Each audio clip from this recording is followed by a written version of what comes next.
Your voice, your opinion, your community. Fact TV, free speech protected.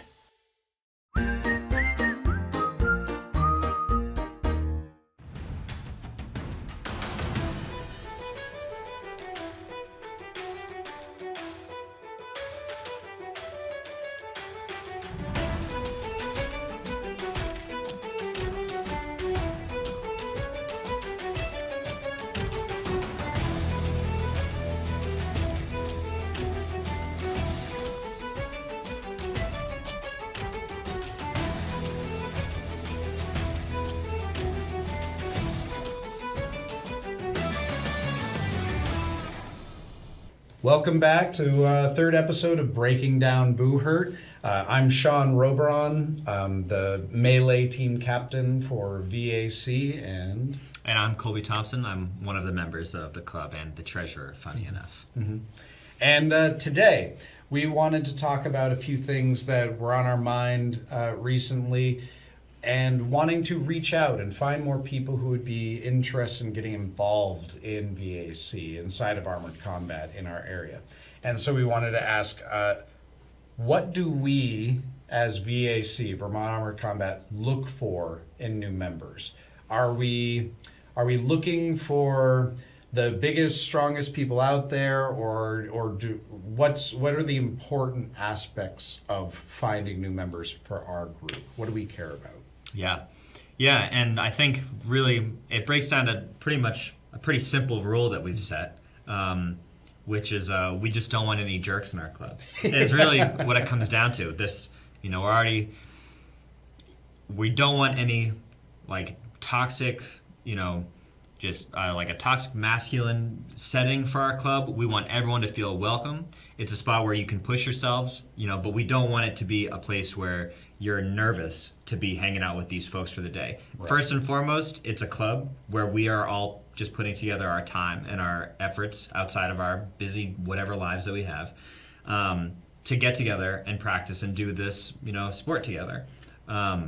So yeah, that's the most important thing. That's the golden rule right there. And I think you had a nice little slogan that summed that up pretty well. Yeah, the only thing to exclude is exclusion. Yeah, that's kind of like my motto that I go with. But we even have a mission statement that we built, or that Will built, our founder, a couple of years ago, and it really sums up like what we're kind of looking for. We're looking for people who are inclusive, who are looking to be able to accept any person from any walk of life that be walking through a door, and we want to make sure that all of our members jive with each other, because we don't want to have to deal with a later problem where if we were to allow you to come to the club and then we end up finding out that you've got some social ideology of yours that really butts heads with one of our members that currently exist,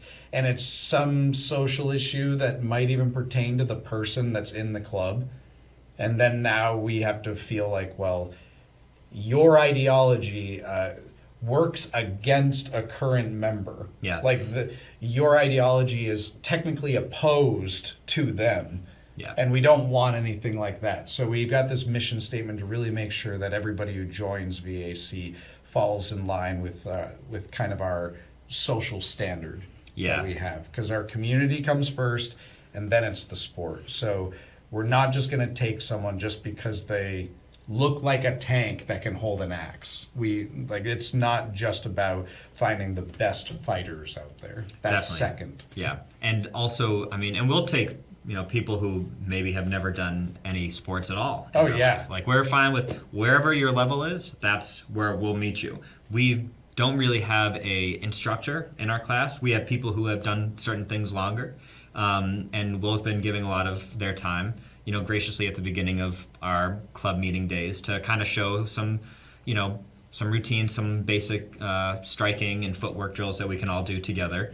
But we don't have someone who's like the coach or whatever. It's just we're all coming in kind of trying to level each other up. There's crossing swords with someone is the best way to know what it's like to do that. So we have a lot of time where we'll do Pell drills, where we're focusing on our technique, and then we're also practicing, sparring with each other, and you can level up your intensity as both members feel comfortable.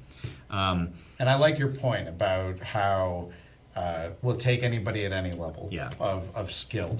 We very much want to help people jump into this who might never have done any type of combat sport before. Yeah, that was me. I had never done anything. I was like a band geek and a theater kid, who had to do soccer because my parents made me. So that was where I was coming in with this. So it's definitely, doesn't matter where you're at. But I mean, we certainly will push. We like to see people pushing themselves physically, because ultimately, you want to be proud when you step into that list. Like, look what I've been training for. Look at how I can move and breathe, and I'm not getting bogged down under the weight of my own kit. And by not putting in some time, like on a treadmill or whatever, your type jump rope, whatever it is that you want to do at home, just to kind of build up your stamina. Because you can't just go from like not really doing anything active to suddenly being like, I want to fight with swords, because it just won't be fun. Right. Yeah. And so all bodies, all ways of life, everything, we're very accepting, and we want to create as large of a group as we can of that type of community. And so if you're interested in getting involved in Buhurt, inside of Armored Combat, and you want to meet us, get into the sport, find a way to get into a suit of armor and be able to try it out for the first time, see if you like it, then reach out to worldunderwonder@gmail.com, and we can try getting you involved. And so moving on to the next topic. What to look for and stay away from when buying armor and weapons. Yeah. See, I'm a scavenger when it comes to armor and weapons so far. Everything that I've acquired has been through Facebook posts, and the only amount of vetting I've had is, hey, Colby and Will, do you know this person? Like, that's how I got my first suit of armor. And both of you are like, yeah, we know that person. They exist. They're real. And we've met them and stuff. So I was like, okay, cool. And then I got my first suit of armor that way. And then all my weapons, everything that I've acquired is through either group orders with the Knights Hall, and I trust them to get me stuff that's actually for the sport because they've been doing it for a very long time, or getting stuff from other group members who are kind of upgrading or getting something new. Mm-hmm. And so I have very little experience of actually understanding the thickness of metals, the types of metals that are used, what companies to potentially order from, all that type of stuff. Can I just go into any antique store and find a helmet? Just anything like that. I'm fairly ignorant to all of this type of stuff, so I'd be looking to you for these answers. Sure. Well, the gear is very specific to the sport. So there really isn't, it's not like something you can find on an Etsy store, and be like, oh, this is a Crusader helmet, like I like that, I'll buy that and come in, it's $150, like I hope it fits me. No, it's like that. First of all, that would be way too inexpensive for a helmet. It's like there's a certain level of quality that needs to be met, and almost all of the vendors that you're going to be getting this stuff from is specific for Buhurt. It's almost, most of the companies that will buy from, or the makers, the crafters, will specify it as Buhurt gear. They won't necessarily say Armored Combat Sports, because that's kind of an American title for what we're doing. And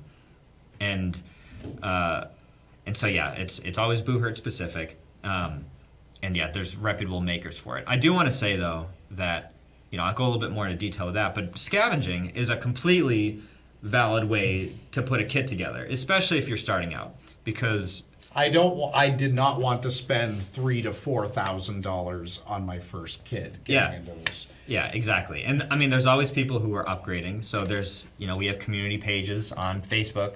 There's like some Discord channels for local clubs, and you can, and there's Facebook Marketplace groups that are just people swapping out old gear. And a lot of the folks who make stuff will also post their advertisements there, because a lot of these businesses primarily advertise through Facebook. Right. And so I think scavenging is a great way to keep the costs low, because there's always people who are trying to get something that's lighter, get something that fits better for them. The downside of that is you're getting something that was measured and made for someone else's body. Right. And especially when you get to more complicated armor pieces that are anatomical, where they're kind of all, like my arms are all one piece here, the elbow area, the forearm, this is all one piece. They call that articulated armor. And then there's floating, which is this is one piece, this is a piece, this is a piece, and these all get tied on separately. Mine is just one big thing that slides up, and I tie it up here. This you have to really make sure that it's fitting perfectly. If it's floating, you get a little bit more of a wiggle room. But a lot of the injuries people will get is because their gear isn't fitting their bodies right. So you put your arms out, and the van brace comes up to here. That's no good. Or it goes way too far, and then your gauntlets are poking out, and you can't actually grip well. So that was a bit of a side tangent there. But for purchasing armor, the most important thing is talking to members who have gotten their stuff before. Right, like if I find a site and then I start seeing the armor, my first thing that I should do as someone who's ignorant is to find another member who has been doing it for a little while and say, do you know this organization? Have you purchased anything from there? Do you know people who've purchased from them? Yeah. Or is this just a scammer site? Or am I buying basically LARP armor? You don't want to do that. Right. Am I accidentally buying LARP armor, not knowing that I'm just getting... And the amount of times that this happens is a bummer, because there are a lot of folks who come in who will get their stuff before they come and start coming to practice or something. I see it all the time online, where they're like, will this work? And, it's a conversation that happens every couple of weeks, where it's like, I'm sorry, but the expensive stuff that you have actually is going to fold in half if it gets hit with one of our weapons. Yeah. So it's completely useless. So that's why it's always not being afraid to talk to people, even if it means that hey, this thing I really like and I've been obsessing over it. It looks so cool. So you're kind of feeling I'm a little bit, my emotions are at risk to say I really like this. Do you think it's okay? And then someone would be like, don't do that. Well, that stinks. But there might be there's probably a good reason for it. Medieval fantasy looking stuff.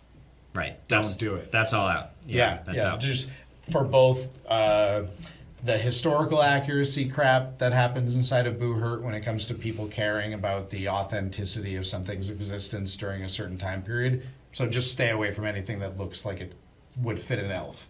Yeah. Or a dwarf or anything like that. Right. If it looks fantastical, don't wear it. And then two, what if I see something that can stainless steel? Right, and that's the other thing. What's the metal that we're using? There are specific types of grades of metal that people will use for this. And then there's, the metal will be treated in a certain way that it'll withstand blow. Stainless steel, my understanding is don't do stainless steel. Why? I couldn't really tell you why, because this is a difficult thing unless you can remember different types of tempered and mild steels and,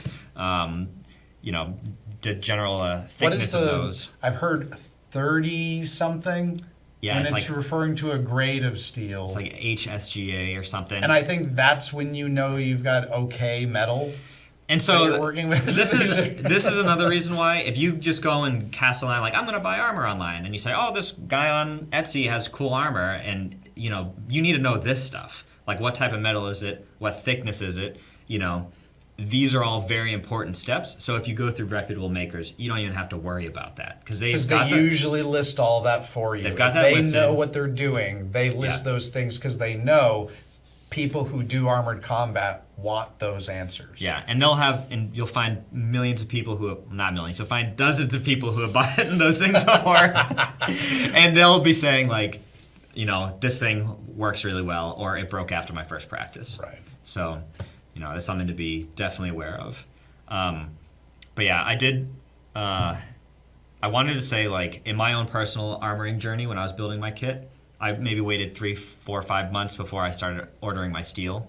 You want to get your soft stuff first that goes under the armor, and then you can measure out the steel that will fit, because you have this thick padded jacket on. It needs to fit around that, not just your arm. Mm-hmm. So I took about a summer and the fall, so 4 or 5 months before I started ordering. And I didn't pay attention. I had some stuff I wanted to get, and I was getting mixed reviews about this one vendor. And I decided to just go for it anyway. And I got burned off of that stuff. All the gear that I swapped out was the dude who wasn't recommended widely by the club. And so, it got really dented after my first couple of fights. Was that the cuirass that you had? Yeah. Oh, yeah, okay. the chest plate and the gloves too that are all bent to crap. Oh, okay. Yeah. Both of those. Both of them I got from him. And so Gotcha. I, ended up after a couple months ordering another pair of gloves from someone else and another chest piece. So that was, money down the drain that I didn't need to waste. Right. So it's always important to check. That's like the best way to do it. Check the clubs. And also, if you're looking to try and get a really like high quality kit, something that is going to work well, and not just be like, this looks awesome and I like it because it looks cool, which happens and is valid. We're all there. I've definitely done that. Is looking at people who routinely place top 3 in the country. Who's winning? And what are they wearing? Right. There's probably something to do with like who's getting first place in the U.S. versus who's just in your local club, potentially. Unless you happen to have that person in your club. Right. But that's honestly what I've been doing, and you'll be surprised that a lot of those people aren't necessarily going out and buying the most expensive, fancy $6,000 suits. They might just be getting a really thin grade metal that's still like applicable, but they know that they're only doing duels. I can get it cheaply from this guy who's making it. Red Snake is actually where some of the duelists have their stuff, and their gear is less expensive. Mm-hmm. So that's another tip. But yeah. So the main tip though is that out of ignorance, reach out to people who you are aware of that are part of the sport to get input from them as to whether a certain seller is reputable or not. Right. All right. What do you wear under the armor?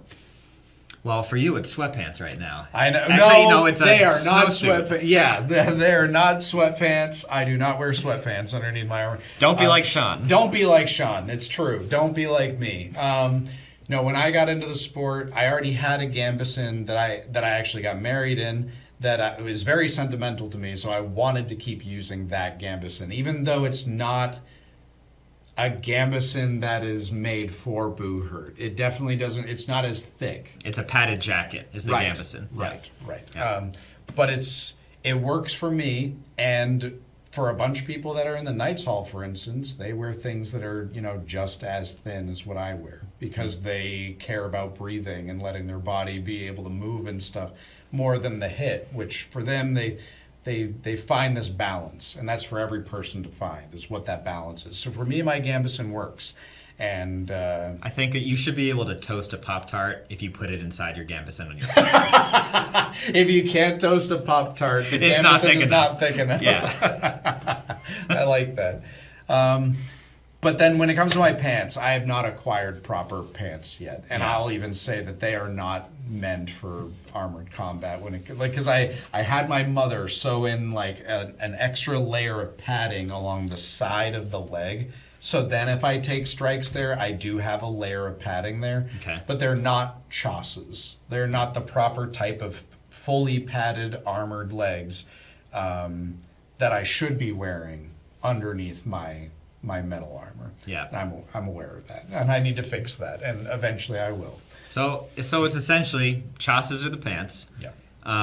They're like chaps. They're like chaps, exactly. Yeah. Yeah. Cloth Just chaps. two leg pieces. Yeah. Yeah. And so you'll want to wear obviously a cup and like some sort of sports underwear underneath that. Some people would wear leggings. And then, so there's chassis on the bottom, and then you got the gambeson, which is the padded jacket on top. The reason these are important, especially the gambeson, is because you tie the metal plates to the jacket. That's how it all stays together. Right, like there's little leather rectangles here and there across your gambeson that the metal armor then rests over and then gets tied to, so then it can float there. Like for instance, when we were talking about floating versus articulated. Yeah. If they're floating armor especially, these little plates help your armor stay where it needs to stay rather than rotating around a whole bunch. Yeah, and they're tied on with usually leather ties of some sort. Points, they call it. Yeah. So that's how that all works. And then underneath your helmet is the last bit of padding where you'll have like a helmet liner that has some fancy name that I can't remember right now. But it doesn't matter. It might be I think the coif is a little thing that Will uses. The little. Oh yeah, that's what I was thinking of. Okay. What are you talking about then? The actual I was thinking like when you imagine a peasant in medieval times and the little like fabric hat that they wear with the with strings. the 2 strings. That's Great. a coif, right? Yeah, it's a good look actually. That's a coif. I think that's a coif. And for me, that's like your sweatband, basically. Yeah. Like while you're fighting. But what are you talking about? It's just the padded hood that sits inside the helmet, so Oh, your skin isn't resting on steel. Right. You know, you've got like a thick. It's the same material generally as the jackets, so that's you know, it's heavy duty. It's like wrapping a wool blanket around yourself, like a moving blanket if you've ever rented a U-Haul. That's literally what it feels like. Yeah. Yeah, you have that go in the hood, kind of just your face there, and it comes out. So then if you have chainmail or plates, that will rest against this. What do you wear for shoes? Shoes, you know, you can get started with sneakers or whatever. I started with hiking boots, but you know, there are specific kind of period accurate leather shoes generally. That's what a lot of people will go to that have like no tread. There are some other options though where they're, you know, some have more tread than others. Some people just buy like some shoes that look sort of medievally, and you know, you can get them on Amazon or something. And they'll usually end up underneath your metal covers anyways. Yeah, so there are some rules about, again, with all this stuff, you're not only, and this is why, again, it's important to talk to your teammates or the club members who can direct you into what to get, because there are some rules about historical accuracy, putting certain pieces of steel together that match and are period accurate. Right.